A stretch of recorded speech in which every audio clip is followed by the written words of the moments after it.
Hi, Beach. Hi, how are you doing? How are you? I'm doing good. I'm good. Good. Are you excited? I am excited.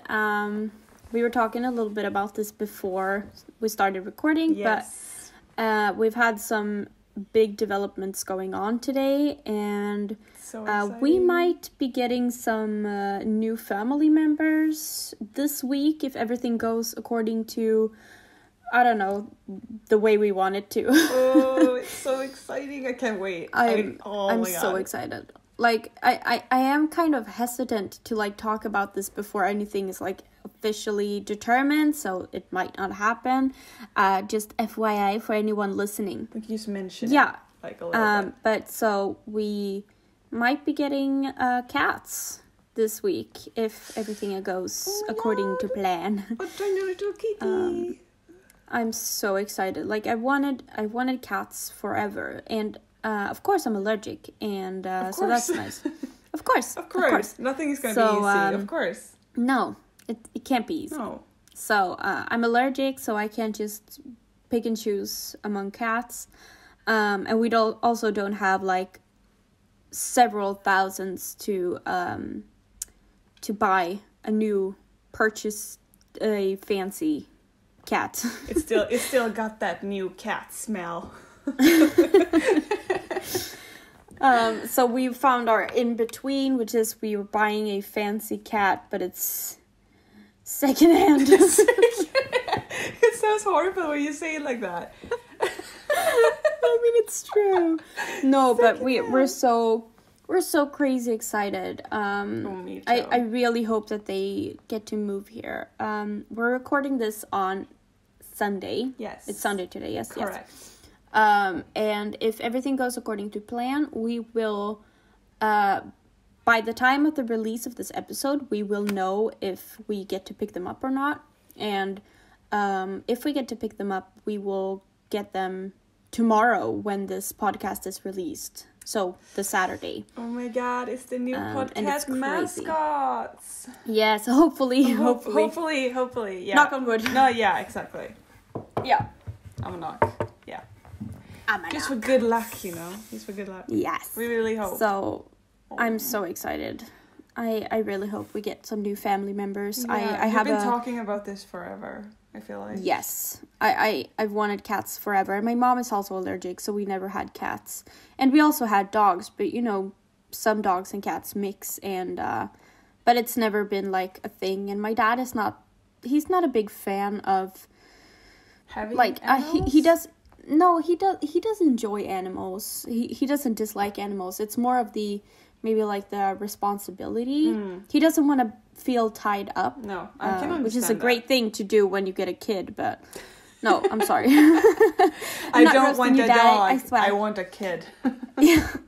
No, but he's kind of we had that conversation years ago, and he was like, well, you know, it's like I'm kind of happy with my life the way it is. I don't want to feel tied up to like not being able to be impulsive. That's kind of the gist of it. And that was also when I was a teenager, and I think it was like he wasn't too keen on maybe having the situation where I might get sick of it and he would have to take responsibility, even though I'm not like that, but it's you know, such a typical precaution. Young teenage or kid thing. Like a lot of parents buy their kid a hamster, and then 2 weeks into it, the kid is like, no. They end up having to care for it. I don't want this hamster anymore. Yeah, I hate that.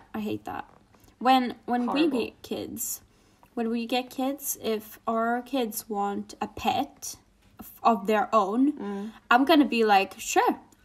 You're gonna have to like present a fucking PowerPoint for me and explain to me how you're gonna care for this pet, what research you've done. I'm gonna be so like, I'm not the one to buy pets as a Christmas gift. Like, I hate that shit. I hate that shit. So I'm gonna be like, you need to show me your research. You need to show me like what food do they need? How will you care for it? Show me the research. All the training. What training should we focus on? How should we act around the pet? Yeah. How do we make the pet like most happiest and stuff? Yeah. Everything. All that. I'm gonna be so like, this is not anal. A whim thing. This is a life. Yeah. You're so anal about Gonna be anal. such an annoying mom. No. But so I'm gonna, huh? Not annoying. Responsible, I would say. Yeah, true. But they are gonna find me annoying. Oh yeah, well yeah. They'll understand one day. Yeah. But yeah, so I'm just really excited to finally be a cat parent. Hopefully, it's been a lifelong dream, honestly, and I'm just so excited. Oh my god, I don't want to get my hopes up, but I also can't help it at this point. It's like a point of no return, because the lady that has the cats, obviously she has a lot of people interested, but she said that we are at the top of the list. She's like, we are her number one choice at this point, and she just needs a few days to kind of get her stuff in order and make her decision. So on Wednesday we would get the answer. Oh, we all need to just hold our thumbs. Yeah, cross our fingers and hope to everything. Yes. I'm nervous. I'm gonna be nervous for a week. Yeah, understandable. Yeah, but oh my god, I really hope that you get them. It would be amazing. Me too. Oh, it would be so cute. So cute. I'm excited. Oh, I understand. So how are you doing? I am doing good. I recently became a parent of my own. What? Well, I got this new baby that I'm sitting by. Oh, of course. Sorry. Yeah, of course. How could I forget? Yes. How could you forget when that's the only thing I talk about right now. Yeah, sorry. So I recently got myself a new computer, and it's fucking amazing. I love it. I eat here.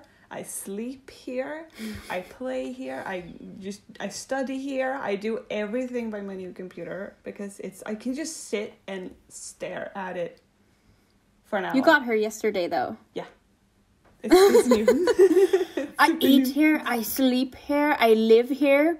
24 hours. I got it on Friday. Oh yeah, that's true. But you guys built it, so yesterday was like the first full day you had. Oh yeah. It. Yeah, because you guys finished it kind of on the middle of the night day. On Friday. Oh, middle of the night even, yeah. Almost, yeah. Yeah. Oh, it's amazing though. I love it. Yeah. It's great. Before this, I actually played on a ancient iMac. Yeah. That was like, I think I figured out that she was like, it's a she, by the way. And it's a she, her. And she was like 12, 14 years old. Oh my gosh. That's old for an iMac. That's so old. And I'm so surprised that she survived that long. She's still alive. Yeah. Barely. But she's got dementia. Yeah. Bad case of dementia. So I'm keeping that computer and just having it as like a study watching computer. YouTube. Exactly. Yeah. So I'm having her by my side, but yeah, so this is my new baby. I'm so excited. I played all my games. I'm excited. It's like I'm so excited that you can finally actually have a lot of games. Yes. And also we've had this trouble with you, like you can't chat on Discord when you have another window up. Like you have to tab out of the game and like highlight Discord to be able to speak, and but only sometimes. only sometimes. And it's so weird. It's that like there's such a typical, like I had Boot Camp installed on my Mac just so I could have like a PC version on my Mac. So Boot Camp is something that you can have different systems in a computer. So you had one Mac Apple system and you had one PC Windows version. So when just for people that don't know what Boot Camp is. Yeah. So when you start up the computer, you can choose what computer you want to be on. So most of the time I were on my PC version because I play games more than I do music or stuff like that. Yeah. So the Boot Camp has like this famous issues when it comes to audio and recordings. So it was kind of like I couldn't fix the problem either because it's something that you have to like either like reinstall all of your computer and then reinstall Boot Camp again, and I was like, and that's kind of unnecessary when you were already looking to buy a new computer. Exactly. I was like, this computer is like 10-12 years old. I'm not gonna do that. I am not gonna put energy into that. So too much work for a senior tech. Yeah. Yeah, so like a month ago, actually I ordered the parts for the computer on the 1st of January this year. Yeah, because your brother built your computer for you. Yes, he did. Right? Yes. Yeah. So you bought it in parts. Yeah, you bought it in parts and he assembled it for you. Yeah, exactly. I had a case. I think I've talked about this before. I have a case at home. Yeah. I had a case and I had a power supply ready. So that was like already a lot of money that I didn't have to spend, which was great.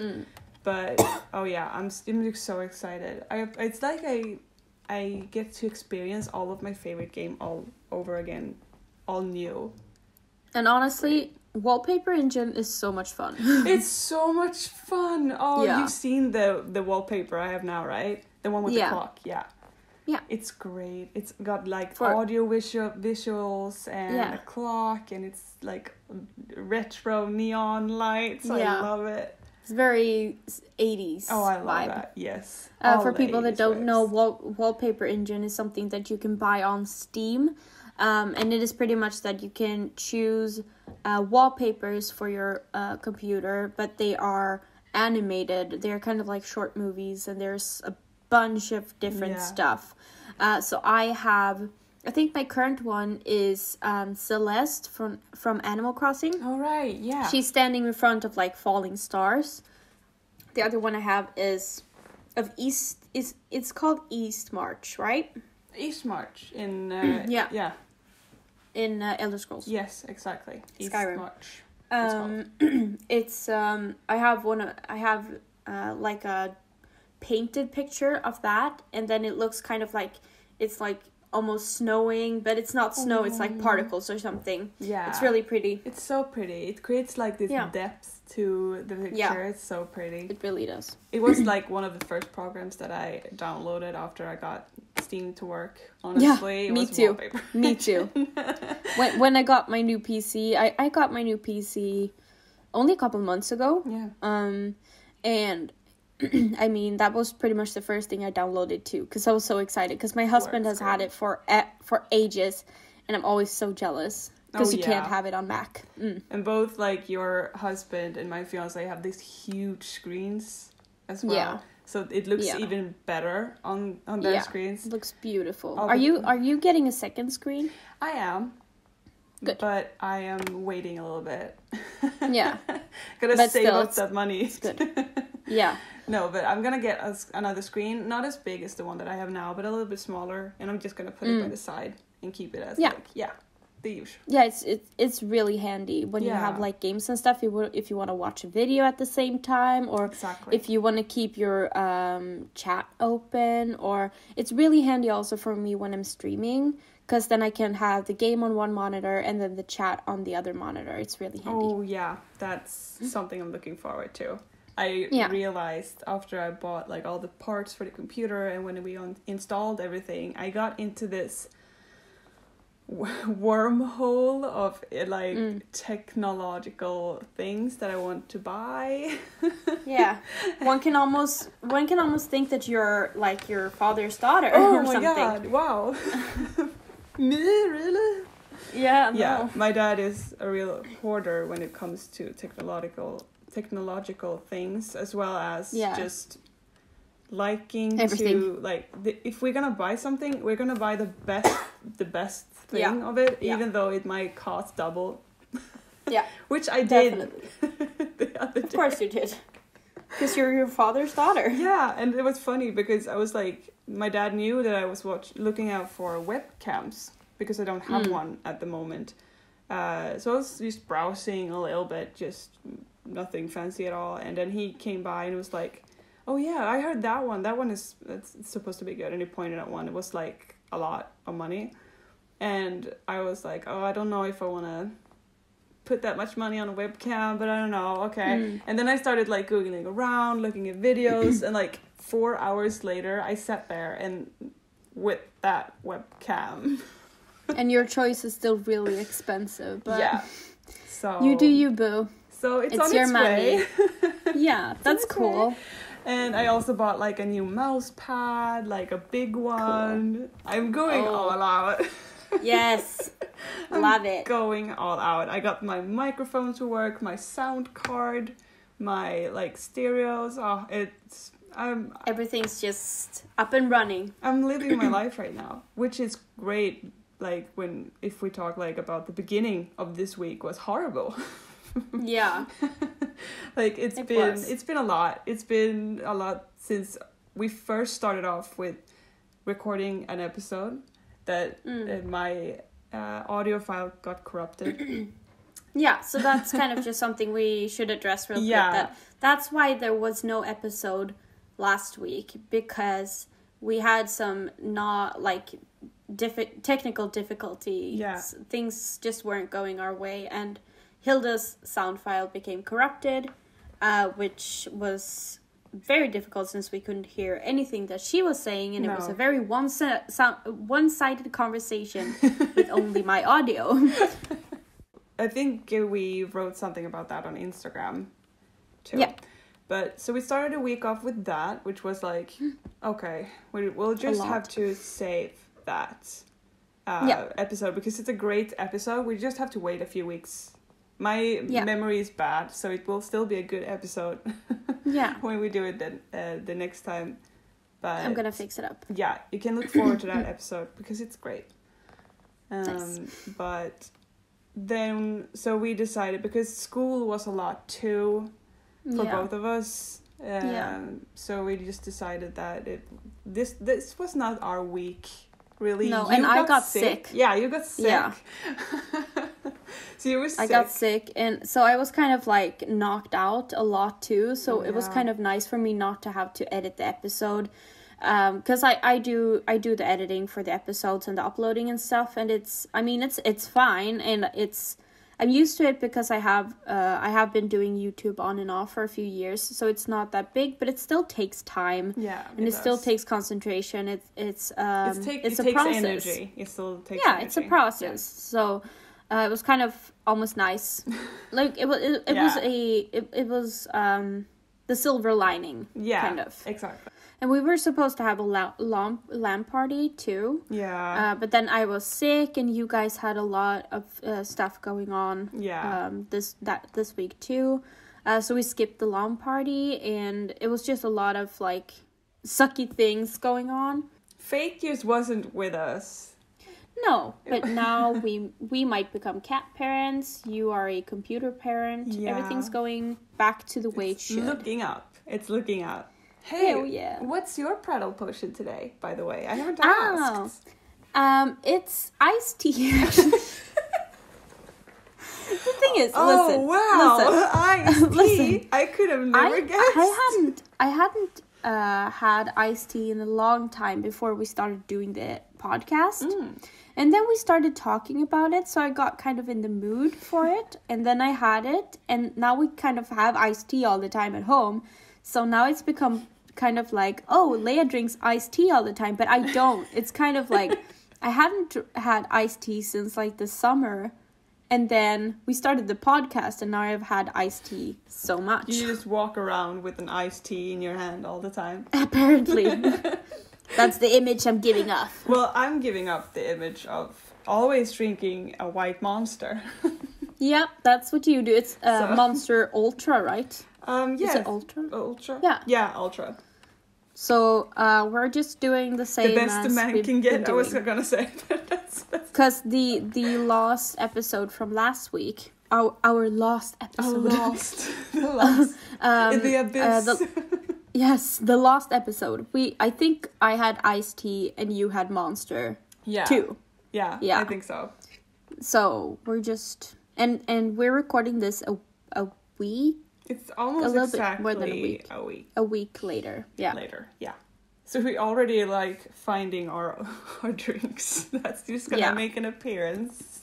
Yeah, it's gonna be like a staple Prattle Potion. Yeah, it's either a recurring character in the podcast. Exactly. The iced tea and the Monster. Yeah, I'm just waiting for sponsorship at this point. So, are you gonna be sponsored by iced tea?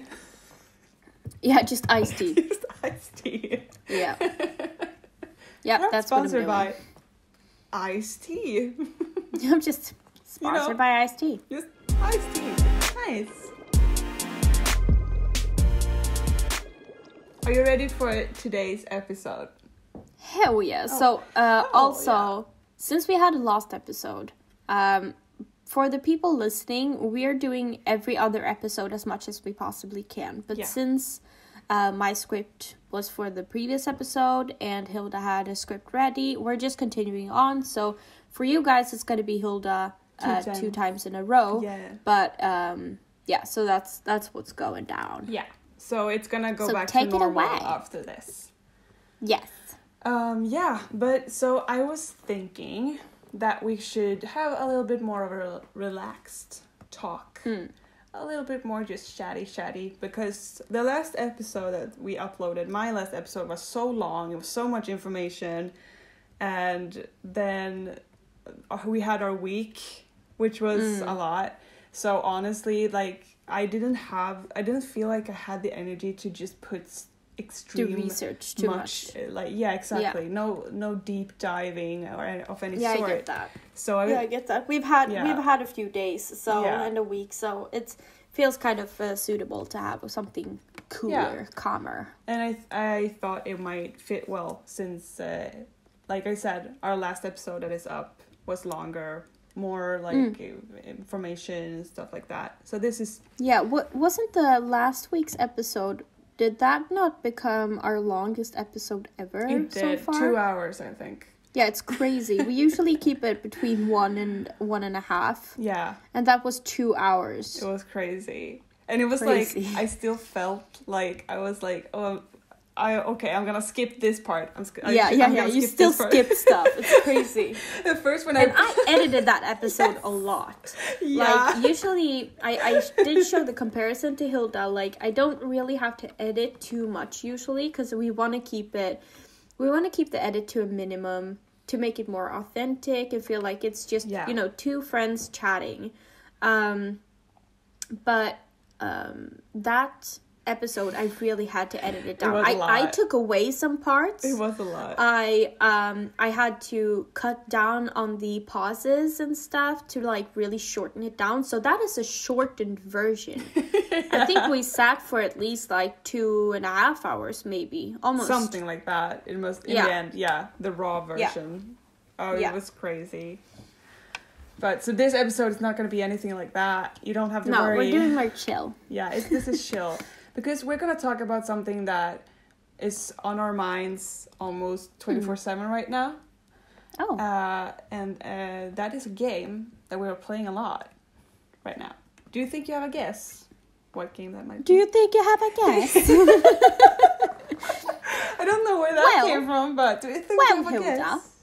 I would guess you're talking about ESO. Oh, that's correct. Oh, thank you. Oh, that's good. So good. So affirmative. Sorry, Brits. Sorry, Brits. Sorry, Brits. But yes, we're going to talk about ESO, which stands for Elder Scrolls Online. Hell yeah. So, this is a game that we have been playing, when was like a year ago or something like that. We go back and forth a little bit with this game. Yeah. You have like your pauses and then you come back to it a little bit. Yeah. But so we are getting back into it, and I feel like that was kind of a natural transition from our Skyrim addiction we had, both of us recently. We both just transitioned into ESO. Yeah, we did. I think we talked a little bit about ESO on the Skyrim episode, but just touched it pretty much. Yeah, I think we talked about the time difference. Yeah. Like it was like a millennial difference. Exactly. We talked about the time difference, and.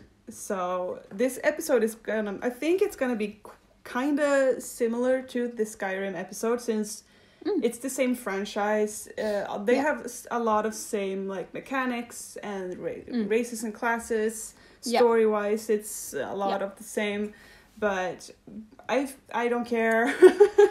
Who cares? We talk about what's on our mind at the time. Exactly. And we're definitely both of us talking a lot about or thinking a lot about ESO. Yes, especially now on my new computer, it runs so good. Yeah. Looks so good. When I downloaded ESO to my PC for the first time pretty recently also. Yeah.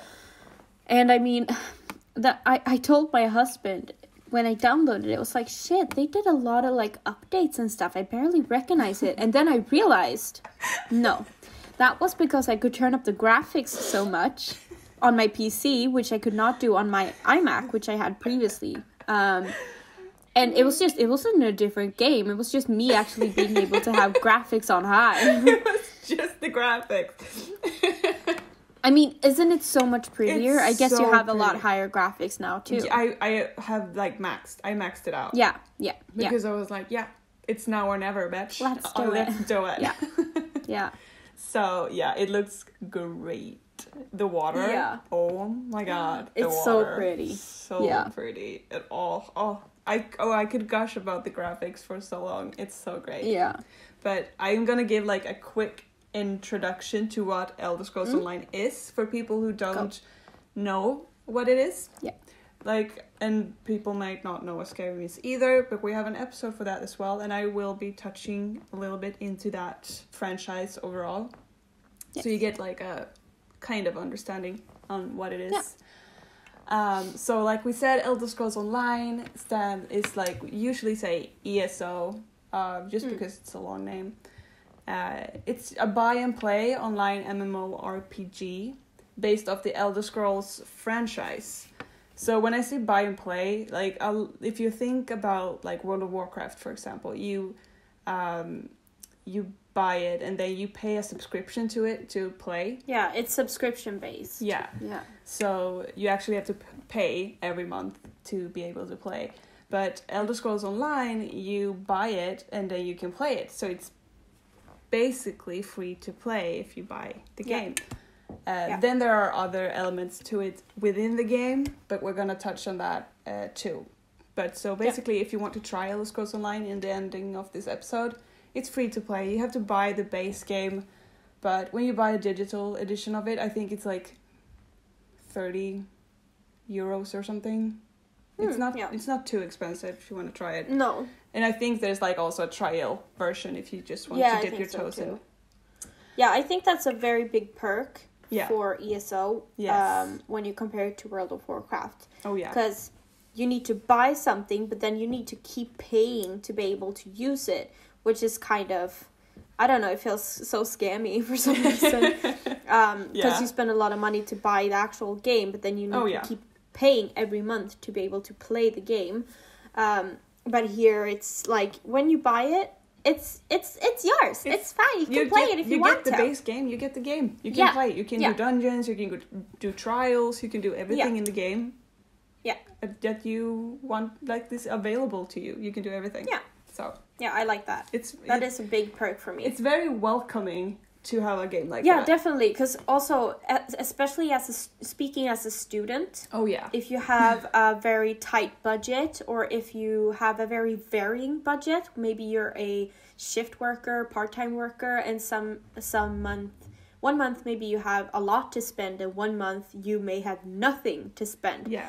You can like, I know you're going to touch on this later, but you can choose to pay things in the game. Yeah. But you can also choose not to, and it's not going to affect you in the long run. It's just perks. Yeah. You can buy, but it's not necessary. And I think that is a big plus. Most like cosmetics in the end. Yeah. Yeah. Yeah. But so yes, other games in like the Elder Scrolls franchise that you might recognize are called Morrowind, Oblivion, and Skyrim. Then there are other games as well that I think is called like Skyrim Arena or something like that. I think it's just Arena. Arena, maybe. I don't think it's called Skyrim Arena. I think it's Arena, or I don't remember. Yeah, it's something Arena. I haven't played it. I don't really know but that what it is. One came before Morrowind, right? Yeah, it did. Well, you don't really have to know all of these games, but I think most people would recognize Morrowind, Oblivion, and especially Skyrim. Yeah, and quick shout out for myself, but I'm actually going to start streaming Morrowind soon on Twitch. So twitch.tv/Ravendaughter if you want to see me stream Morrowind. Oh, hell yeah. Then you will get to know what we're talking about today, because if you'd never heard of it, then you can go and watch the stream. You will be like a pro in a matter of 4 hours. Hell yeah. So, okay. Well, Skyrim is the latest... latest? Well, Skyrim is the latest single-player RPG from the franchise. It was released in 2011. ESO is the latest game of the franchise that has been released. And it released... Wait, 2011? Yeah. Skyrim turns 10 this year. It does! Yes, Great. what the heck? Oh, damn! It's having its 10th birthday. It's growing up so fast. Do you know what date? Oh, no, I don't. I just... Oh, no. But keep talking, I can check the date. Yeah, okay. And so ESO was released in 2014. So it's actually not that old. It's quite young still. Yeah. And all of these games that I have mentioned so far can be played on both console and PC. And that includes ESO, which is also a little bit of a new twist or a perk, I would say, if you still try to compare it to other like MMORPGs or MMOs overall. I can't really come up with any other game that both have console and PC. Overwatch. Do they? Yeah. Oh, okay. But I think they released console version later. Oh, they might have. It's becoming more common because Stardew Valley also did that. Oh yeah, Stardew Valley is on so everything. so it's becoming more. Yeah, it's becoming more common, but I believe that if they did that in the initial release in 2014, I definitely think they were more singular with that concept at the time. Because now it's becoming more common, but, you know, if they did that from the beginning, then I think that was really special at the time. Yeah. I just want to point out that so Bethesda that creates the Elder Scrolls franchise and Skyrim, I guess they're kind of trolling us. Really? Because what? Skyrim was released November 11th, which means it was released 2011, month 11, day 11. 11. So I guess they're being funny with that. Oh my. Yeah, so November 11th. Of course. Trolls. Yeah, of course, trolls. They're so trolls. I'm proud of it.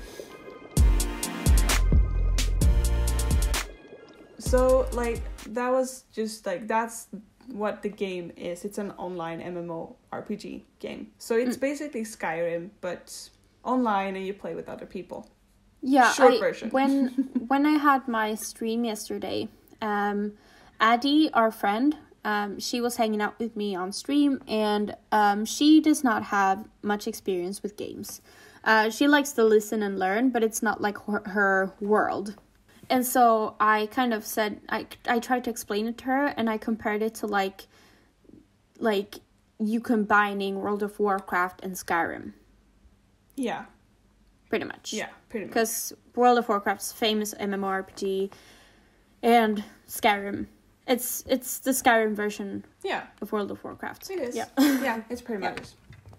So the Elder Scrolls Online, like I said, it's the same franchise as Skyrim and all of those games. It's just pretty much different timelines in the Elder Scrolls universe. Yeah. And ESO takes place, like we've said in another episode, we touched on this. It takes place roughly a millennium before Skyrim, which is a long time before Skyrim. Yeah. And nearly 800 years before Morrowind and Oblivion. So it's before all of those three games, actually. Oh, okay. Yeah. Wait, so how would that timeline be? Sorry. It would be Elder Scrolls Online. And then, you know, those arena and stuff, I think, comes after that. And then there is Morrowind, then Oblivion, and then Skyrim. Oh, okay. Morrowind and Oblivion is very close in time. But then Skyrim is like I said, a millennium from Elder Scrolls Online, but almost a millennium as well from Morrowind and Oblivion. Yeah, I believe in Skyrim that they do sometimes mention the quote-unquote Oblivion crisis, which is what happens in the Oblivion game, right? I haven't played Oblivion, so I don't know. Okay, but I think that's what it was like, the Oblivion Crisis. Makes sense. And I do think they mentioned that in the Skyrim game. It would make sense. There is a lot, if you want to know, there is a lot of lore in this franchise. And it all, like the storyline of all of these games indirectly connects to each other. So, like in the Elder Scrolls, you might not, you kind of, Elder Scrolls are more like a nostalgia trip if you have played the 3 games. Because you can go to like the zones that you have played in Morrowind or Oblivion or Skyrim. Yeah. And then when you play Skyrim, you can be like, oh wait, you pick up a book and you read and you be like, oh, I helped that king in Elder Scrolls with that quest. That's kind of cool. Yeah, that is so cool. That is so cool. I love that about ESO, that you can help like Euron the Skald King, and they talk about him a lot. They do. In Skyrim. And something that I really loved in the beginning, I played a lot of Morrowind as a kid. I think we touched on this too. I think I mentioned Morrowind in our important game episode. I think so too. And I said I love to like run around and play in Morrowind. And something that I really loved with ESO was that I could visit the start zone from Morrowind and like run around and play and just, oh gosh, I love it so much. Well, it's just big nostalgia trip. Really, and it looks great while doing it. It is amazing, yeah. So that's like short info about the game. Here we are today. We play it. We love it. We love to see it. And actually, like Elder Scrolls Online, when they first released it in 2014, they hated it. People hated it. They were like, this looks so bad. It's not working out as it should be, with bugs everywhere. It was just it was just broken. It was so broken. It was like the 2014 Cyberpunk. Almost. Oh my gosh. So hyped, and then it was broken. And my gosh. And we had like these 3 factions where you couldn't, if you wanted a specific race or class or race, you had to be that faction that it belonged to, and you couldn't switch factions, and you couldn't either play with the people from the other factions either. Not even quest? No, it was just that faction, so you couldn't play with people or do anything of the other factions. With people were like, that. Why would that be? That sucks. Like maybe I want to be an orc, but I don't want to be in the Daggerfall Covenant. Like, what's the deal with this? Yeah. So there was a lot of hate when they released it, but then I think already in 2015 they were like, okay, we're gonna release a huge patch, like it's almost gonna be Elder Scrolls Online 2 pretty much.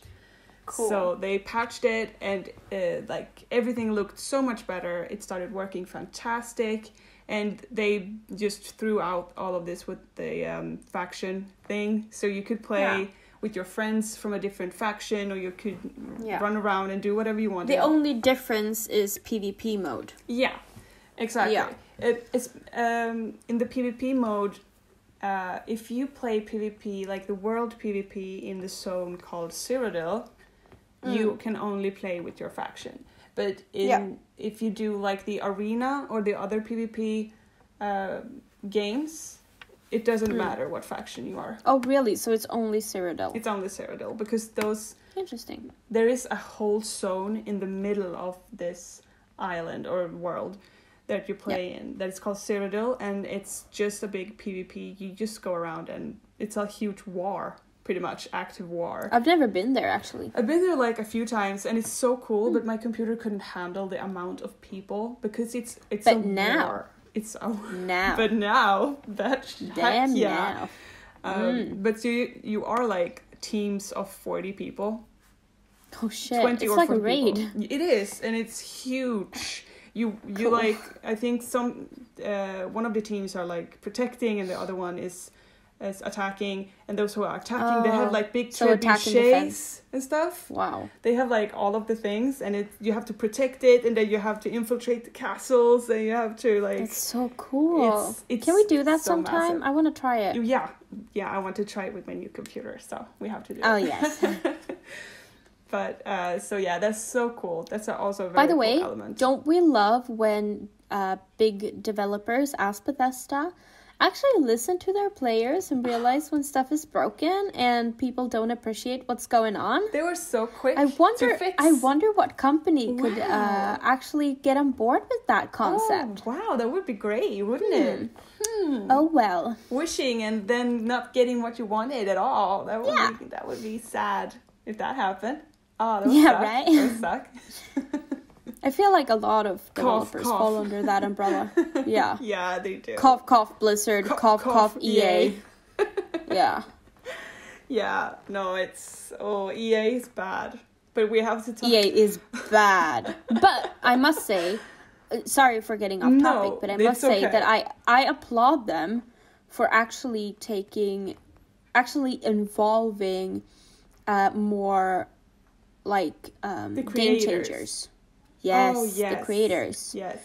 And they're involving them in the process of the houses and stuff. Because, I mean, the houses that EA do, oh my lord. I mean, they have stepped up their game with actually introducing our beloved YouTubers and stuff into the mix. Because they are way better at building than the EA employees are. They're so much better. Like, all of the houses... Sorry, that was off topic, but... No, it's okay. But all of the houses in the Snow Escape are built by Game Changer, isn't it? No, 3 of them. 3 of them? 3 or 4. But that's something, at least. Yeah, definitely. And they look so much better than what EA could have come up with anyhow. So. Oh, definitely. Definitely. But so, yeah, Elder Scrolls Online, I feel like they listen a lot to their players. Yeah. They do.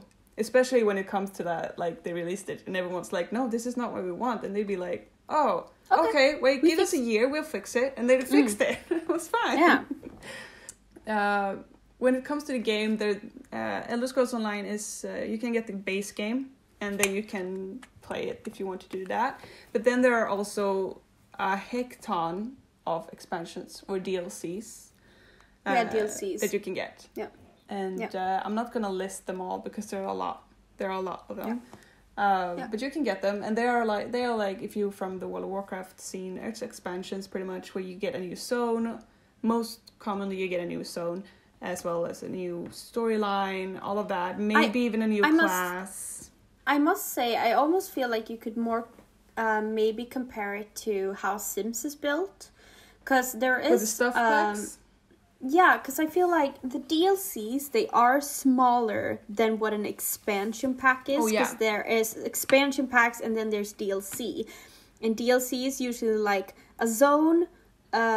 maybe and a storyline, but an expansion pack is so much bigger. But so I feel like almost it's more like a game pack and a stuff pack, or a game pack and an expansion pack in The Sims, because it's like, Now I get like a little bit unsure because, like, of course there are DLCs. Like latest DLC would be Markarth, I think. Yeah. That's a DLC, but then Greymoor as a game, that's the expansion pack of Elder Scrolls Online. Yeah, okay, then I'm...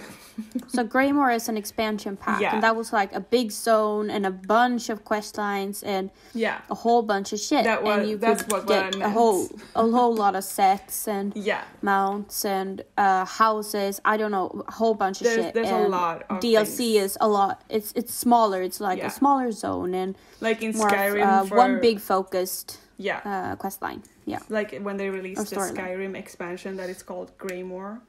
They released that, like we said, it's a huge expansion with a lot of things and new trials. And that consists of 2 zones. Exactly. And then as the DLC a bit later they released Markarth, which is like a new mini zone, pretty much. Yeah. We could say. Yeah. So that's how that works. So there are a few expansions, but there are a lot of DLCs. Some DLCs are standalones, which are just like the Thieves Guild or the Dark Brotherhood or stuff like that. They have some that's called the Clockwork City and Orsinium, I think also is a standalone. I'm unsure. Yeah, it is. That came with the base game as a DLC, I think. Yeah. So there's a lot of content to dig through if you want to.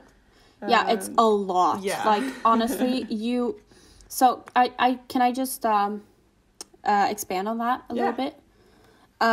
I've been doing a lot, like watching YouTube, like ESO for beginners and stuff, to give myself more of a chance this time to get the game, because it is a little bit more complicated than World of Warcraft. Oh yeah, it's totally not is. as beginner friendly, I think. No. But what it is, it's very alt friendly. So in World of Warcraft, they kind of build that game. I feel like you're supposed to have this one character that is really powerful, and you're supposed to do all this stuff, and then you can level that's like second characters or other characters. And you can do that if you want to try other classes and stuff, but ESO's system is you're supposed to have a bunch of different characters. Yeah. You have different characters for different things. Yeah, so it's very... They're supposed to be a team, your characters, almost. So you can have one character who kind of steals a lot of stuff, and kind of a Thieves Guild Brotherhood character that steals stuff and earns a lot of money and stuff. And then you can have one character that kind of focuses on doing story-driven quests and stuff. And then you can have one that you have more PvP-based. And there's a whole other collective effort between your characters. You have a shared bank space. You have a shared house or houses. You share champion points. Yes, champion points. Yeah, I was gonna touch on that. Yeah, good. Do that, because I still need to learn more about that, because I don't get it. But so it's way more alt friendly. You're supposed to have a bunch of different characters, and I love that, because I'm an alt ho. I love having a bunch of different characters. Because I am so like more of a one character style. Yeah, you are. Yeah, I love just putting all my energy into one character, and I feel like I can't put that much energy into two. It just... No, I get that. I can't. And that's also a good thing with Elder Scrolls Online, because I feel like you can do so much on one character. Yeah. Because it's not locked down to, like, when in World of Warcraft you have a warrior, you can only use a sword and a shield. Who do you think you are? And in Elder Scrolls, they're like, well, yeah, sure, you can choose Templar as a class, but if you want to do, like, hold the staff, magic, you can do that. That's fine. Why wouldn't you? And if you want to use an archer, you can be a light wearer, like even if you're a Templar. Yeah. And you can be a healer if you are a warrior, or you can be a tank if you're a sorcerer. All the classes can be all roles. Yeah. So you can be a sorcerer tank, sorcerer healer, sorcerer defense, or DPS. So you don't have to choose class after what you want to do in dungeons if you want to do that, or PvP or anything like that. Yeah. You can be just as like tanky as a sorcerer if you do that right. And you can be just as DPS-y as a warrior. Yeah, which is also a big point when it comes to it being alt friendly. Yeah. Because you can create 5 sorcerers and they can all be so different. Oh, yeah. Because there's also, when you choose a class, there are also different skill trees for the class. Oh, yeah. So you can choose to focus on, like, one thing. Sorcerer they have, like, Daedric summoning, storm calling, and dark magic, I think. Yeah, something like that. And for my sorcerer, for example, I haven't done anything on Daedric summoning, which is you summoning demons pretty much and using them like a warlock would. Yeah. But I'm doing more, I do storm calling and dark magic, which is just very mage focused, you know. Yeah. And that's okay. So that works I love just that. as well. That's the thing too. It feels like everything is so well balanced. Yeah. That it doesn't matter really what you do. And you can also choose not to focus on your class skills. You can do only weapon skills if you feel like it. Yeah. Yeah. And you can go and join like the Fighters Guild, and you can get the skills from the Fighters Guild as a whole other like skill tree and survive on that. You can be a werewolf, and you can be a vampire, and only focus on being that. You can do so much, and I love the flexibility. That can also like be so scary for some people. That is such an open... It's very intimidating. It's like you take this huge book and open it's all empty, and you're supposed to write everything down in it. It is just a lot. It can be very intimidating, and that's what I meant too with maybe I can understand ESO is very intimidating for beginners. Yeah. It's harder to get into. World of Warcraft is more use this thing, friendly. press this button, and then you're good. And Run but this ESO way. is more like you need to focus on this. But it has that big perk of you don't. Oh, that's what I wanted to say before with it being alt friendly, is that you don't, because there's so much content, you don't get sick of the content, even though you have a bunch of alts, because you can choose to play different contents, different zones, different side quests. You can start wherever you want to start. Yeah, and you can make different choices. Yes. You don't have to follow a quest. It's not always the same way. You can make different choices, and I love that too. It's just so open, and you I can love choose your gonna go my own way. Hell yeah. So it's amazing, and that's like when you said like it's very alt friendly. It very much is, but I feel like also it's very friendly if you like level up this. Like when I like what I play now, I play an orc, dragon knight, which is like paladin-ish, not paladin, warrior kind of stuff. Yeah. And if I level that up to max, and then when on max level, I feel like maybe I don't want to tank anymore. I don't want to do this. I want to level archery and staff. And I can do that. Because when you reach max level on ASO, you start leveling in something that is called champion points instead. So you remain on level 50, which is the max. But then there is... I'm not sure they have a roof on how many champion points you can have, but I don't know. Think it's around like 3,000-4,000 champion points. Oh, shit. Yeah. And for every champion point, you get a skill point. So you can level whatever, and you can change your mind whenever. You don't have to feel like you need to start over. If you want to keep that character, you can just keep on going because you have the champion points. You can also reset your skill tree, so you can start over with all of your skills if you feel like you fucked up somewhere and be like, shit, I should not have morphed that skill into that. Well, you can change that. I did that with my main character a few days back because I feel like I chose the wrong skill at some point, and then it kind of got worse and worse, and I didn't like how it was turning out. So I reset all my skills, and you don't get rid of those points. No. They're still there. Yeah. So you can just spend them however you want to. However you see fit. So I focused on a lot more passive stuff too. Oh, okay. So it's good. It's so nice. It's very open for you to make mistakes and learn and to redo if you want to do that.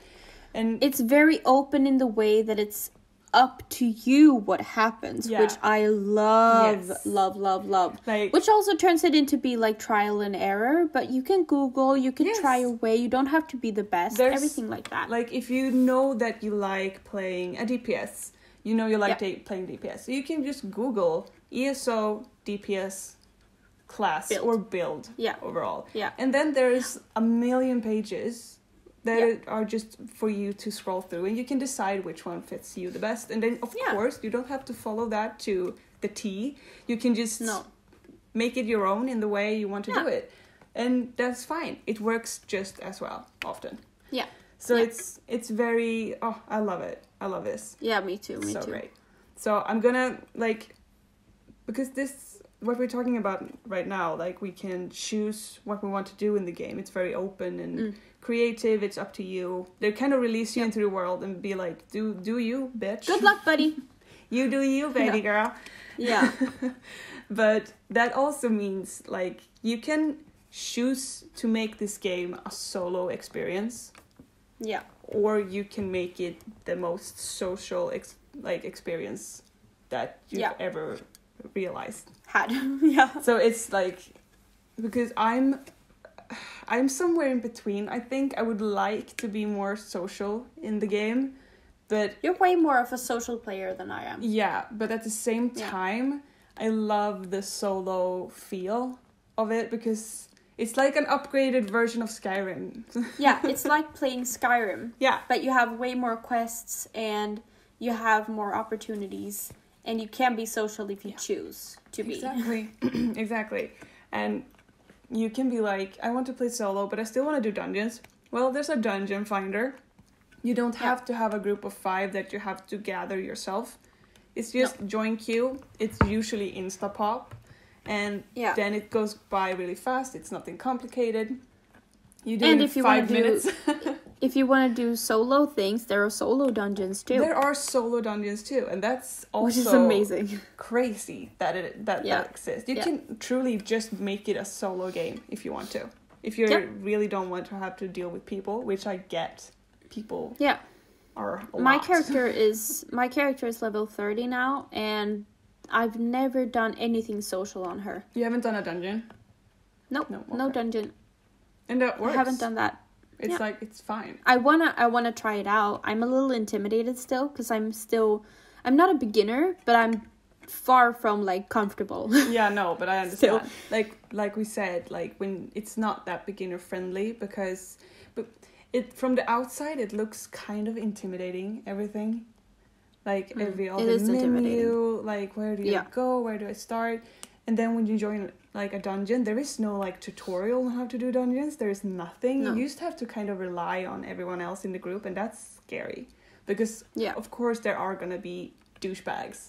Bad seats, that are gonna ruin your experience. But there are very few if we compare it to like World of Warcraft, for example. That is just a big pile of salt every time you join a dungeon. Yeah. This is not most people are actually really, really nice. But it's just intimidating to start being social, I feel like. It's not very easy. And I think that also is something that is very telling that the game is still quite young. Yeah. Unlike World of Warcraft. Because, I mean, WoW turns 15 this year. Oh, wow. And I mean, ESO is what, 5, 6, 7, something like that. I mean, it's not that much younger, but it is younger. And I think it's a lot, the community is smaller in that way. Because I feel like when you log on and you join a guild, let's say, which is also a whole other system in itself. Yeah. You like what Leia said with it's very alt friendly.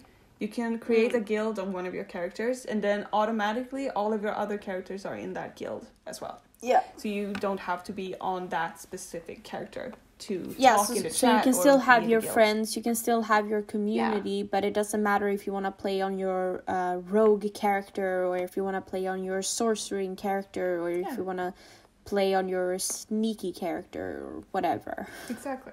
It's very nice. In the beginning, it was so confusing, but it's when you get to know it, it's very nice. I'm still a little confused because there are so many different. Because there's the guild where you can be, you and me and like your friends. Yeah, close and circle. Then you can. Then there is guilds you can join, which is only NPC guilds, the Mages Guild, Thieves Guild, the Fighters Guild, and stuff. And then there are these other guilds that I still don't understand. So you can, they have like vendors and stuff standing around. I don't understand that. I have not figured out the vendors, honestly. No. Though I have joined a few like of the other like community guilds, I would like to call them, because they are huge. There are so many members, and it's more like just you join a Reddit page. So they have such different tiers. So it's the NPC, chill, non-social guilds. Then there are guilds that you can join with your friends and other random players. And then there are these big ass guilds, because some people want to focus on trading, so they join trading guilds that is pretty much only for you to be able to trade gear and stuff. Like it's confusing. It's intimidating. And it's not, ESO is not beginner friendly in that way, because it's a lot of stuff. It's very intimidating. Yeah. And because I joined one of those like community guilds, because I was like the last time that I tried to really get into the game, and neither my fiance or my brother or you were playing at the time, so I was all by myself. By yourself. And I decided to join a friendly like help guild. So I was like, I think they advertised in the chat or something, and they were like, yeah, if you're new, we were open to teach you how to do things and how to do this and that. And I was like, heck yeah, I need help. And they were so nice. They taught me how to like run dungeons correctly. And we did like they teach me a little bit about the crafting system, which is also a maze. It is big, but it's also amazing. It's so fun. It's so fun when you get when you learn it. But it can be a maze to know what you should do, want to do, or what like everything. Yeah. It's a maze. Definitely. But they teach me that. I think if you want to start ESO and you don't really have friends to play with, or if you have friends to play with but you don't have anyone that haven't played this game before, look up a beginner friendly guild. It's the best. Yeah. And also time, people there are so nice. There are a bunch of beginner's guide videos on YouTube and stuff. That too. But whatever they taught you about those things, feel free to pass that on to me one day. Yeah, it was it was a few years ago. I see if I remember it. Yeah. But yeah, so it's an amazing game in that way that you can make it either solo or very social if you want to. It's very up to you. I feel like I haven't really talked about this game this way before, and I realize now how customizable the game is. It's crazy customizable. Yeah. It's also so nice that you can like choose to be playing very casually or extremely hardcore. Yeah. You can do hardcore PvP or PvE and do the trials, which is equal to World of Warcraft raids, pretty much. It's a bigger dungeon, pretty much. Yeah. Or you could just aim on do all like the main quests in the zones. Just chill and be around. A lore master and look at books and read and just be by yourself. And it's nice. It works as well. And I feel like we are a little bit more of the casual side, you and I. Yeah. Because now that my fiance and my brother is playing as well, they are... And my husband. Yeah, and your husband. I don't know about him, but Kenny and my brother, they are hardcore players. They are. Oh. And especially my brother. He's such a nerd in this. Such a nerd. And he looks up guides for how he's supposed to build his character. He doesn't choose the race. My husband does that too. He doesn't choose the race or the class because he likes it. He chooses it because it's the best. Yeah. And that sits wrong with me. We touched on that in another episode too, that our spouses and your brother, they are more of, I'm gonna win. Yeah. And you and I, we're more like, we're just here to have fun, We're just here. I'm just happy to be here. We're just here to have fun. I'm just happy to exist, Just happy to breathe. And I think that also translates into ESO. That I think it's beautiful that you can choose depending on what type of player you are. Yeah. And I think that's amazing. It's great. Because I can feel like in World of Warcraft sometimes it gets a bit, even though you still have the chance to like, you could make it a solo experience if you wanted to, it still kind of asks you to do dungeons much more than this one do. There are so many more quests that you can only resolve in dungeons in World of Warcraft than there is in ESO. Oh yeah. Like when it comes to quests and dungeons in ESO, in that case, it's solo dungeons, usually. Yeah. I haven't run into a quest so far that I couldn't do because I didn't want to do a dungeon finder or a group dungeon with anyone. In World of Warcraft, that is the case. Yeah. Like, this quest, you have to do a dungeon. Yeah. And usually, your leveling experience is going to be really slow if you don't do dungeons. And like all of that. You won't get the best gear if you don't do dungeons. No. Yeah. Gear, definitely. Yeah. I mean, you barely get any gear when you do leveling in World of Warcraft anymore. No. And definitely not good gear. No. Very, very bad gear. To have the right item level, you have to do the dungeons. Yeah. So I love ESO for that. That is so much more. You do you. Yeah. You do Play you, this girl. game however you want. You're doing I love amazing, that. Sweetie.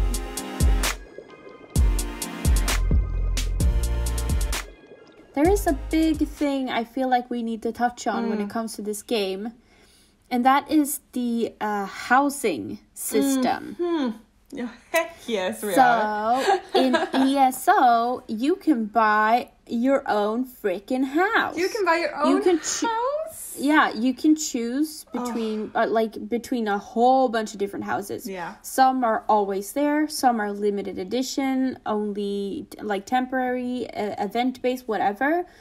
You can buy furniture you can with make real them money your own. or save up with in-game money, or you can make your own furniture, which is also so amazing. You can really customize, personalize, and there are such amazing houses. They're very simple, small houses, but there are manors. There are worlds basically that you can buy as your own house, and I love it. It's great. And I think we should add also that you don't actually have to buy to get housing, because they added one of the DLCs, which is a free DLC that everyone gets when they buy Elder Scrolls Online, like the base game. You get something that's called like home warmth, or I don't remember what it's called. You mean you can start the quest and then you get an room apartment. at an inn.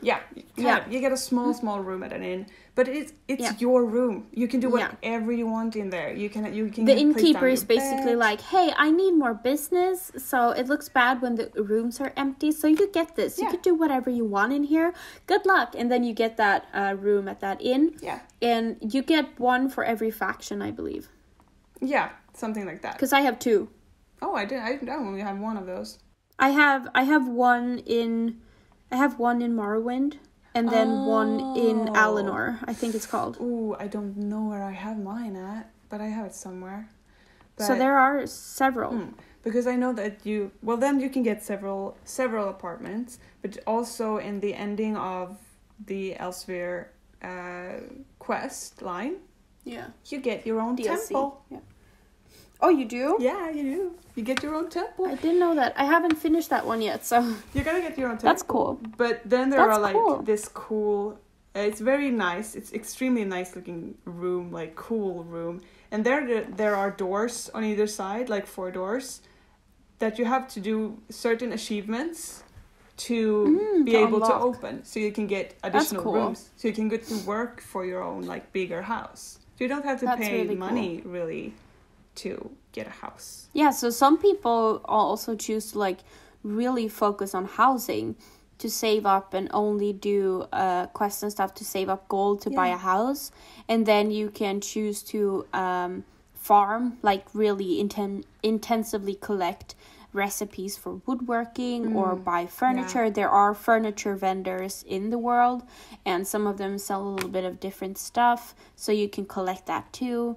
Whatever you want there's it to so look like. much to do. It's gonna be so nice. I love my house. I have I love your house too. But it's really pretty. Since we're touching on houses, I'm just gonna give a quick introduction to the ESO Plus. Okay. Because I think we need to know what we're gonna pay the houses with. We can pay the houses with, because the ESO Plus, like Leia mentioned a little bit earlier, is that you can decide if you want to pay for some cosmetics. As well as some DLCs or extra content if you want to. It's completely like you decide if you want to do this or not. You don't have to. You still get the game to play, and that's it. So it's kind of, it is the monthly subscription system that we talked about, like with WoW. Exactly. But it's not necessary to be able to play the game. You just get perks, which you can live without. Yeah, very much so. So with the ESO Plus, like if you choose to buy for a month, I think it's like, or every month, it's roughly like $10, €10 or something like that. It's like 150 krona, I think. 109. 109, really? Yeah. Oh, okay. So that would be around $10 American, €10. Then you get like different. You can choose to like pay every 2nd month, every 3rd month, every 6th month, every year, and then it's annual. It's a little bit cheaper every month, but then but that's a lot of subscription systems do that. WoW had that too. Yeah, exactly. Yeah. So if you decide to do this subscription, you get like access to all the DLC packs that they have released. So you get them with the subscription. Anyway, I think. I don't think you get like the latest one, perhaps. Yeah, but I'm not sure. Every other before that you get, which is honestly or is it maybe worth all it. the DLC, but not? You don't get the expansions. You get the DLCs. I think that's right. Yeah. Which is, I think, very much worth it if you feel like you want to do that certain content, because you don't only get like DLCs, you get a lot of you get the option to transmog your gear, which is like change it up and to make it look like what you want it to look like. Well, you do have that option before. You only get an extra slot for ESO Plus. But I think you can't dye like your costumes and stuff if you're not Oh, ESO. maybe you can't dye, but you can do transmog. Oh yeah, that might be right. Yeah. But you can't dye your costumes and stuff. Yeah, I think that's right. Yeah. And you can buy, like I said, you can buy costumes. Yeah, because by the way, yes, you can dye your armor too. So if you don't like, you can. That's also something with the customization. Is that if you love the set you're wearing, but you hate the color, you can dye it. You can change that. Yeah, it's crazy. Because this game allows you to do whatever the fuck you want. Yeah, because it's fucking customizable. Do you want to be all pink? You can be all pink. Do you want to be all red? Yeah. You can be all red. It's fine. Hell yeah. You can be whatever. Yeah. And then you have like this other world opening up where you can earn achievements to get certain colors to dye your mog, which is like another whole other part of this game that you decide to get yourself into because you need that certain color of blue. But you can buy costumes, you can get outfits, stuff like that to change your gear. You can get mounts, and you can get new hairstyles, like new facial tattoos, stuff like that to look even cooler, and also housing. So you can buy houses for the crowns that you get each month for being subscribed. So you get roughly, I think it's like 1,600 crowns each month for being subscribed.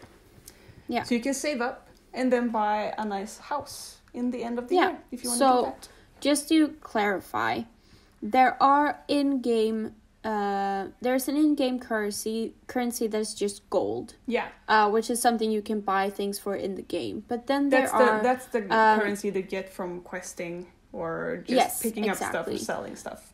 But then there's a currency that you can use in the Crown store, which is crowns. Yeah. And the Crown store is kind of like, it's like you can buy things with the crowns or you can buy things with people money. Yeah. Kind of. You can buy more crowns with real money, or you can get it for example, the ESO Plus benefit. But that's also like not necessary. Every purchase you do after you have purchased the base game is voluntary. Yeah, it's never necessary. It's never necessary. It's nothing you ever have to do to further on with the quest line or anything. It's never pay to win. No, it's not. But people think it is. What? Well, I got like a little bit curious because I know.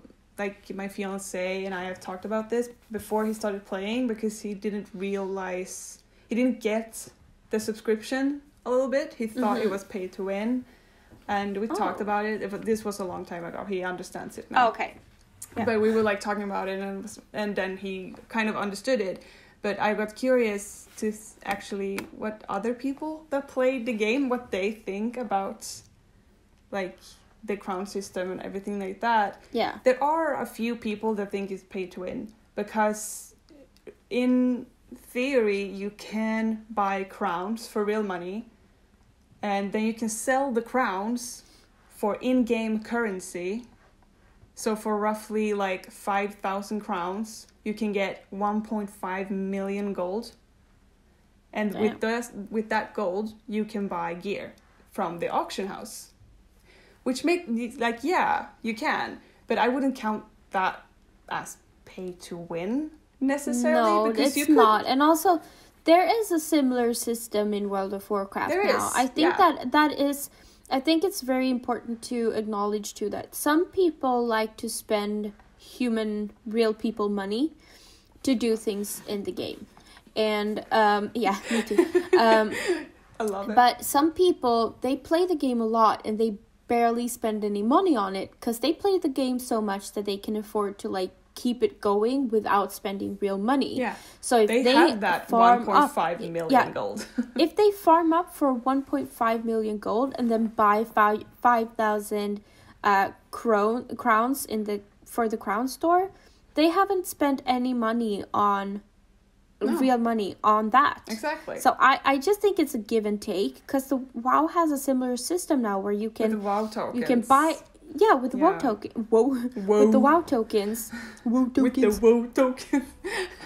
With the WoW tokens, and so you can buy a WoW token in the store for your real people money, and then you can put that on the auction house, and then another player can buy that token to use as a substitute for game time, so they don't have to spend real money on game time, but then you get the gold that they spent on that.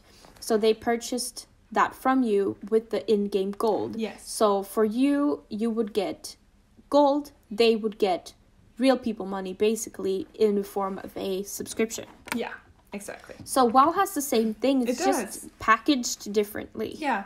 And I really don't think it's pay to win. Of course, you can buy like different kind of potions, foods, recipes in the crown store, but they are also available out in the world if you don't want to pay crowns. Yeah. So it's a bit of like, no, it's not pay to win, because even if you would do it that way, that you got like the 1.5 million for buying crowns, and you got that gear, you would still be kind of bad at the game, because the game is a lot about tactics and how you use your skills and how you aim. It's not auto aim, it's you actually have to aim for the mob and shoot. If you don't, you miss. And that's what I feel like. I don't hear anyone complaining about WoW being play to win. No. But I mean, that's more not play to win, pay to win. Play to win. Yeah, that would be nice. Yeah, that makes sense. But I don't hear people complaining about WoW being pay to win, which it basically is, since you have to pay to be able to play. Yeah, but ESO isn't. No. You can still play and enjoy the game so much without paying anything. Yeah, you don't have to. And that's the nice thing of it. Like we've said over and over, it's so customizable. It's so open to you to do whatever you want to do. It's so nice. And it's not just customizable in-game, it's customizable for your life. Because when it comes to WoW, something that I don't like is the subscription system, where it's like, I actually can't really afford any non-necessities this month. So now I can't really justify me paying this money for a game that I'm taking a break from. Because sometimes I feel like taking a break from WoW for a couple of weeks. And then I'm just wasting my money. Yeah, it just takes away. Yeah. And it doesn't give you anything back. No, because I can still casually play even though I don't feel like spending any money on it. Yeah. Like, it's, I don't know. You can pay for 1 month of subscription for ESO Plus, but then you can cancel it and you don't have to pay for it anymore. And but it doesn't make a difference. The game. You can still play the game. Yeah, it doesn't make a fucking difference. You're just not ESO Plus, which is, that's it kind of thing.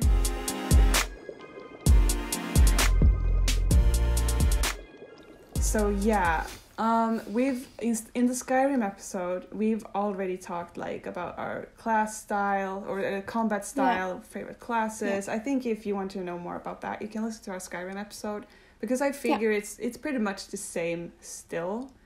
Kind of. Yeah, because I think the character that we've talked about, my character in Skyrim that I have right now, is Shield and Sword, and I play Shield and Sword in ESO as well. Cool. So I'm a tank, which is new. That's cool. But it's so fun. I talked about me doing more of a battle mage situation with dual wield and magic. Or no, not dual wield actually, just one-handed with a mace or something, and then with magic. So I do casting and then close range. And that's kind of what I'm doing now with my main character too. I'm actually doing bow and arrow, but I'm switching with dual wield. And with my bow and arrow and dual wield, I have magic mixed in. Yeah, so it's pretty much spellcasting. Yeah. It's just very much open to whatever other weapon you want to do or mix, match to whatever. Yeah. It also got that nice like switch when you reach level 15. You can switch into another, like for me it's shield and sword, that's what I start with. Level 15 comes and I can decide to have a second skill bar with abilities. Where you can swap it. Yeah. You can swap weapon sets really fast. So you can like have for two me, I different do weapon bow sets. and arrow. Yeah, I do bow and arrow ranged, and when they get close enough, I switch to my dual wield and I do close range. And also, I think in level 35 or 40, you get a third one. Do you? I think so. I think I read something about that. I haven't played my main in so long. I don't remember if I got a third one or not. But the funny thing is I looked up like what tank, like the tank that I'm playing, what my secondary weapon set should be. Lightning staff. Interesting, but it's very fun. So I'm standing there like with a shield and a sword, and then like poof, stuff. Gonna whack you over the head with it. Bye. Fantastic. At the moment, I'm playing. Or do you want to talk a little bit about the characters we're into right now? Yeah, we could. Because I mean, you said sword and shield and stuff, and I said that I'm doing bow and arrow with dual wield as my second set, and then I'm playing a sorcerer, so I'm mixing magic into the whole situation. So I'm playing a dark elf.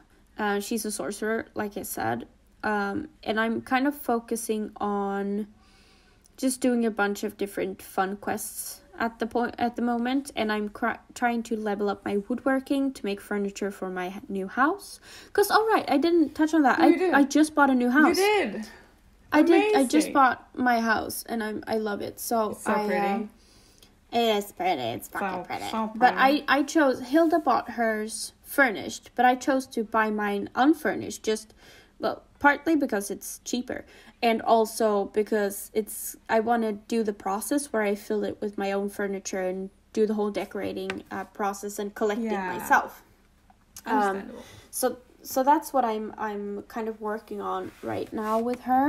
And then I have my Warden Wood Elf. She's someone I'm playing quite a bit too. And she is so Warden is a little bit like Druid, where you have animal aids pretty much from, you can send animals to attack people. It's like and a you hunter have a druid mix. Yeah, and you have like a bear companion, and it's very Rexar hunter, where you got like a companion, but you're still a hunter. Yeah. She was my first main, so she's not like I've just done a bunch of random stuff on her. And then I'm also playing Rahi, which is my Khajiit, and she's a Nightblade. And I'm a big fan of her. She's my, bad bitch that always has... bitch. Bad bitch. She always has the law after her. She's a part of the Dark Brotherhood and the Thieves Guild. She steals stuff and assassinates people, and she's just a black cat that is badass, pretty much. So cool. So those are my main characters. I have some others, but I don't play them that much. No, I have, like I said, I play right now an orc, which is a dragon knight, and I play shield and one-handed sword. And her name is Snookby Shoop, which is a legit orc name. Let me tell you, she's a snack bee. She looking like a snake. Snake bee. And on her, I'm pretty much just aiming to have fun and learn how to tank, because it's new to me. And tanking in ESO versus World of Warcraft is two completely different things. Yeah. And ESO is so much more fun, honestly, and I feel so much better at it already. I've done a few dungeons, quite a few dungeons, and it's gone very well so far. So I'm really happy about that. Then my main, my max leveled character Is she 50? She's 50, and I'm on cool. champion level. Wait, what's my champion level? Like 360? Cool. I think is my champion level. And that champion level distributes over all of my characters. So yeah, so it's account bound. You get, when you get to max level, they don't really show the level anymore. It's just your champion points, exactly. Right? Yeah. It's account bound, so it shares over Yeah. all of your characters, which gives you almost like a head start when you start a new character. Because it gives you small bonuses of blocking or attacking or anything like that. Pretty much, you get a few new skill trees that you can. Yeah, that's what we were touching on, that it's being so alt friendly, because they're like, I know you have a high level character, so you can get a boost, but you should still do this character. You know? Yeah, exactly. Make another one. It's fine. We'll help you. No, it's fine. Please do another one. Do more. Do more. So she's my main. She's a red guard necromancer. Stamina necromancer. So she's a DPS. And she's also kind of like my bad bitch. She got like this cool... what's it called? Like blindfold over her eyes. War paint. Oh, okay. No, okay. Blindfold. So cool. I called her like... I thought it was cool. She's a necromancer and she can't see. She's blind. But she's got magic, like... So she can see through magic. She can see through the magic. Yeah. So her name is Medina the Blind. That's her character name. Oh, yeah. Yeah. Oh, yes. Medina. She's so cool. I remember this. And she's also like the Dark Brotherhood, Thieves Guild kind of woman. Hell yeah. She and Rahi would be good buddies. Oh, hell yeah. But I've done every guild on her, but she's very much more sneaky, stabby. Oh, I don't think I mentioned my name. My dark elf's name is Amadi, I think, Ahmad or Amadi, and my wood elf's name is Nilren. What's the wood elf? Nilren. Nilwren, I think. Oh, okay. Nilwren. Okay. Got it. Yeah. So that's my main, and then I have. I keep the old characters that I had like a few years ago, but I don't play them at all. I when I started playing this time around, I did a rinse. I should do that because I have this character that was my first. And she's a wood elf with like an archer, and she's so cute. I made her like the smallest height that you can make them, and she's so tiny. She's level like 25 or something. It's not a lot, but she's my first. I can't really delete her. I don't remember her name though, sadly. But she's really, really cute. Really cute. Yeah. And then I have a few others as well that's just sitting there waiting for something to happen, pretty much. Just collecting dust. Pretty much, yeah. So I think that my Necromancer and my Dragonite are the ones that are most active at all. Yeah, I love creating characters in ESO. It's so fun. It's a lot of fun. It's a great character creation. It is. You can choose height, weight, faces. You can also choose more the way you want. So you can choose like round face and stuff like that, but you can also do this slider where you can choose if the features should be more angled or soft, more generally, and then there's a bunch of different eye colors, hair colors. You can choose jewelry, war paint, body tattoos, face tattoos. Yeah, I mean, you can really make it your own. Yeah, you can. I think the keyword for this game is just creative. Yeah. Creativity. Customizable. Yeah, you can do whatever you want to do. It's a big... It sounds like we're doing kind of a commercial for ESO, but we're genuinely... We're very in love with this game at the moment. We and are. Something I really love is that I've had a hard time... I think this is the third or fourth time I'm trying to get into the game. And the other times haven't been really successful. I like it and then I get sick of it because I don't really get into it. But this time I've gotten into it. Like I'm here to stay for a while. You've been playing a lot. I have. A lot. I have. I love it. So I'm so happy. We have to do a dungeon. Yes, we do. Yeah. We have to do a dungeon, and then we have to do a stream where we play hide and seek. Because me and Hilda, we have played, we usually sometimes play hide and seek in this game, where we kind of go to, yes, either in houses or when we find all the hiding spots and we're done there, we go to cities and put up like a perimeter, and we play hide and seek, and it's a lot of fun when you don't feel like playing and actually doing gold things, but you want to like just hang out with your best friend in the game. It's amazing. That and a glass of wine, that's a good Saturday. That's a good It definitely Saturday. is. It definitely is. I love that. We have to do that on stream. Addie, so when Addie hung out with me on stream yesterday, she was like, when I said that we usually played hide and seek in ESO, she was like, you guys are so dorky, I love it, I want to see it. I'm like, yes, bitch. Fuck yeah. I'm gonna try and start streaming as well when my webcam comes, I think. Yes. But I'm gonna be shy. I'm so shy. Nah, you get used to it. Yeah, I think it's just something that you get used to after a while. Yeah.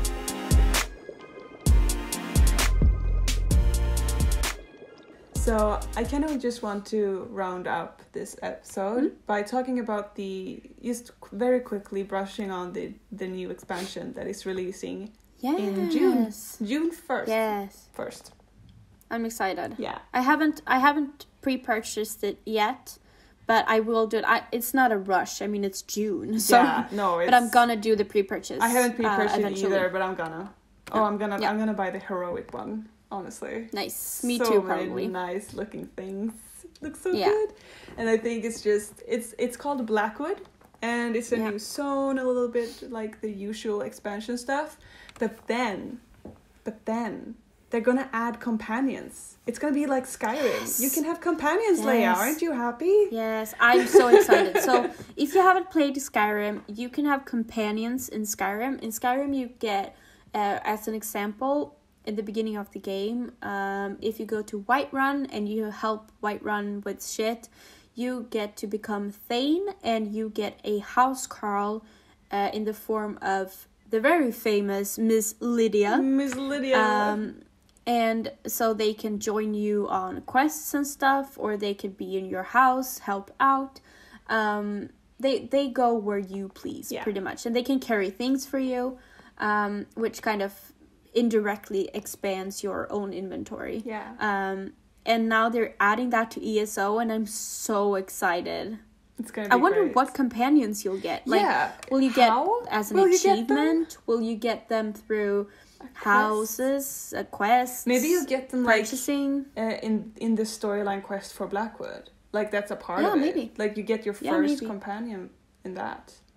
Maybe, and then you'll probably be able to buy them in the Crown store too. Or you can do achievements and gain them that way. Yeah. Probably. Yeah. The only thing I saw that they won't be available in PvP. So you won't be able to have your companion. Oh, no, but that makes sense. Yeah. That makes sense. You're not even available to have your champion points in certain PvPs. No. Yeah. You can choose to either play with champion points or not. So. Oh, okay. Yeah. Because otherwise that would be so unfair to people who have no champion points versus people with like 8,000 champion points. I don't have any champion points yet because I'm still so new and stuff. My highest level character is level 30. But it's gonna go fast. But I'm working. Yeah. You've been leveling very fast. Eventually. So I have. Yeah, you have. I have. And like I said, 50 is the max. So yeah, you're soon there. So I'm almost there. Yeah. More than halfway. Oh, it's gonna be great. We have to have a lawn party. Yes. But so that was what I wanted to talk about today. It felt like it was a nice, chatty, free, spirited episode. It was really fun to just talk about the game, go through some things. Yeah. And just with like the Skyrim episode, we wanted to talk about the game that we're really into at the moment. So we have a lot of opinions, thoughts, and that's what this podcast is about. You know, Prattle Potion. We just drink our potions and just prattle on about shit. Yeah. Sometimes it's more structured, sometimes it's less structured, and we love it both ways. Yeah, it's great both ways. Hell yeah. So once again, I hope you all survived that there wasn't an episode last week. But we're back on track. Hell yeah. And there will be another episode next week, just as usual, on Fridays. You can find us on our Instagram at Prattle Potion. Also, you can listen to the episode on SoundCloud and YouTube. Heck yeah. Remember to join the conversation either in the comment section where you're listening or on our Instagram. We will, as usual, put up pictures relating to this episode on Instagram. And that's pretty much it for this week, Hilda. Yeah, it's going to be great. Hell yeah. Thank you for talking. I'll see you. Thank you for talking. And we will see you guys next week for my upcoming episode. Whatever that will be, we'll have to see. So interesting. Wow. So interesting. So we'll see you guys next week. Until then. Bye. Bye.